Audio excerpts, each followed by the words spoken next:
Alors, bonjour chers amis, Jean-Max, votre journaliste. Alors, je viens pour vous offrir mon commentaire par rapport à la prestation de serment de monsieur Paul Biya. Ce qui s'est passé aujourd'hui après cette proclamation qui a été faite par le Conseil constitutionnel au Cameroun. Avant de commencer, je vous rappelle que il faudrait que chacun s'abonne. Comme quelqu'un a dit, c'est une bonne chose pour moi, pour que je sois encouragé à vous apporter davantage de mes analyses et davantage d'informations, des informations d'un journaliste. Parce que moi, je rappelle, moi, je suis journaliste. Mais je voulais dire, je suis pas on appelle ça comment, influenceur. Je sais pas, j'ai oublié un autre mot là. Donc, je suis pas. Voilà, je suis juste un journaliste parce que je ne sais pas comment faire pour être influenceur. Je ne sais pas comment faire pour être autre chose. Moi, je sais faire le journalisme. J'ai une déontologie, j'ai la déontologie d'un journaliste et c'est ce que je propose en fait. Alors, pour revenir donc sur cette prestation de serment de M. Biya qui est à son 8e mandat, qui est élu pour la 8e fois après 43 ans et qui va être élu pour un mandat de 7 ans dans un pouvoir qui est démocratique et dans un pouvoir dans lequel c'est curieux. Les gens m'ont dit, on va encore tuer les gens, vous allez voir, on va vous tuer et vous serez des morts inutiles. Mais c'est vrai qu'on dit que oui, mais ça c'est un régime démocratique. Je suis quand même surpris parce qu'ils disent, non, on veut pas les militaires, un régime militaire c'est un régime, on va tuer. Mais pourtant, du matin au soir, on emprisonne les gens, on tue les gens, on promet d'en tuer d'autres. Donc, c'est quand même très amusant, quoi. C'est trop amusant. Donc, en fait, je voulais dire quoi? Je voulais dire que M. Biya, après cette prestation de serment, à mon avis, et le discours qui a suivi, est un message. Un message où M. Biya dit, moi, j'ai le pouvoir. Et c'est pas comme nécessairement le pouvoir que on dira que la Constitution m'a donné, que la loi me donne. Mais il y a quelque chose que, à mon avis, les politologues nous ont appris. Moi, j'ai jamais aimé les politologues, mais les politologues nous ont appris quelque chose de très important. Parce que nous, entre guillemets, les juristes, on peut dire ça, parce que moi, j'ai une formation de droit. Donc, nous, les juristes, on pense que les lois sont là pour régler, n'est-ce pas, pour régler la situation, pour que la société soit harmonieuse.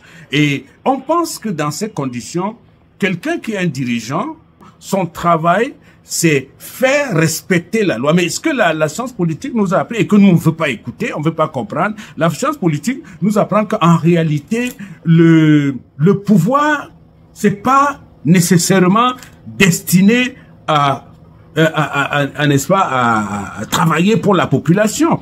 C'est pour ça que, par exemple, la France, à mon avis, ne comprend pas très bien ce qui se passe à l'AES. Des gens qui se sont sacrifiés pour leur population. Vous voyez, quand vous écoutez les médias français, vous ne comprendrez même pas. Vous êtes dans deux mondes différents parce que eux, le pouvoir, c'est une espèce c'est quelque chose qu'on a pris et qu'on doit gérer avec de la roublardise. Et c'est un système dans lequel la population n'existe pas, on n'en a rien à foutre. Il y a un type qui jouit du pouvoir et c'est ce qui se passe au Cameroun.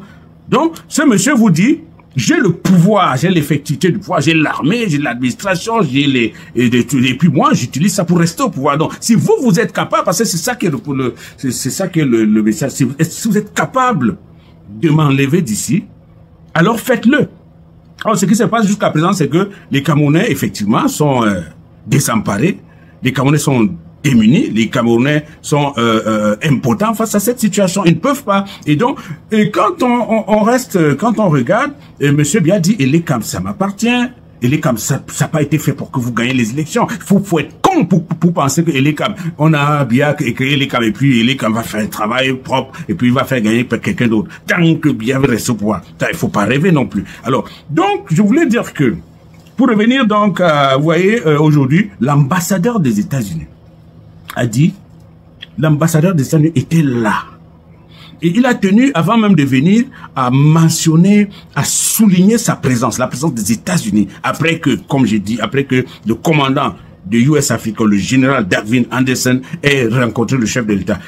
Et il faut remarquer que l'ambassadeur de Russie, on a dit que Poutine avait félicité Biya, donc l'ambassadeur de Russie a pratiquement rasé les murs. Et M. Biya C'est pourquoi l'ambassadeur a rasé les murs. Et puis aujourd'hui, on n'a pas vu l'ambassadeur de France. Quelqu'un va dire, ah oui, c'est la preuve que Biya, n'est-ce pas, il a une rupture de banc avec la France. Faut pas rêver, messieurs. Ne rêvez pas, ok? Parce que, quand vous passez là à Eligui-Sono, quand vous passez devant la bière, vous traversez la cathédrale Saint-Paul et que vous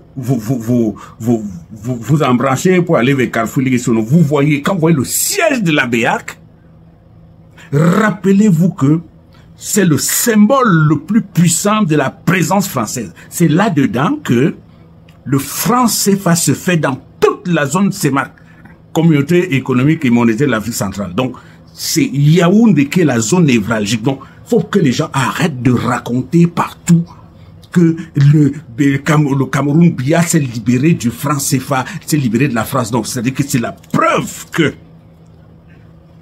le Cameroun est encore dans la France. Parce que c'est de là que, à cet endroit, c'est à cet endroit qu'on apporte des cargos de billets en provenance de Chamalières en France.